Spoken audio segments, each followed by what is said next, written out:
যাদবপুর বিশ্ববিদ্যালয় নিয়ে ফের নতুন মামলা। আজ ফের ছাত্রছাত্রীদের তলব পুলিশের।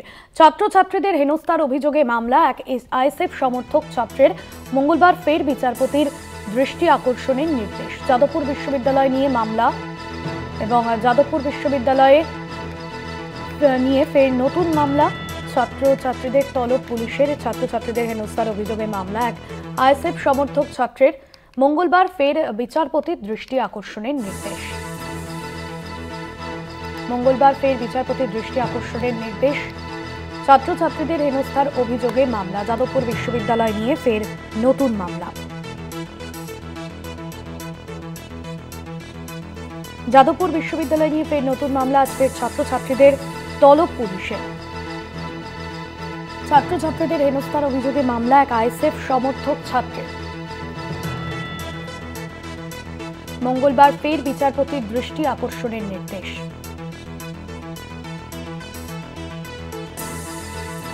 যাদবপুর বিশ্ববিদ্যালয় নিয়ে ফের নতুন মামলা। আজ ফের ছাত্রছাত্রীদের তলব পুলিশের।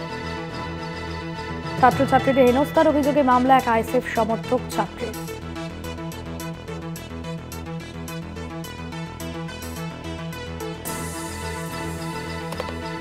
পীযূষ কান্তি নাগ রয়েছেন আমাদের প্রতিনিধি ফোন লাইনে। পীযূষ কান্তি, এ বিষয়ে আদালত কি জানিয়েছে?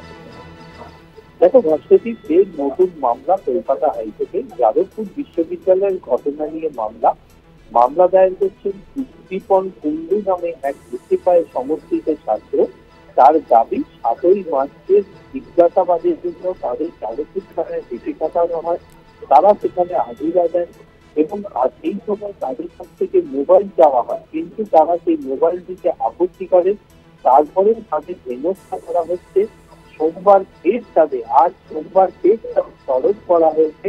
তাই তারা কলকাতা হাইকোর্টের দ্বারস্থ হচ্ছেন। বিচারপতি দীপঙ্কর ঘোষের এজলাসে তার দৃষ্টি আকর্ষণ করে মামলা দায়েরের অনুমতি চাওয়া হয়।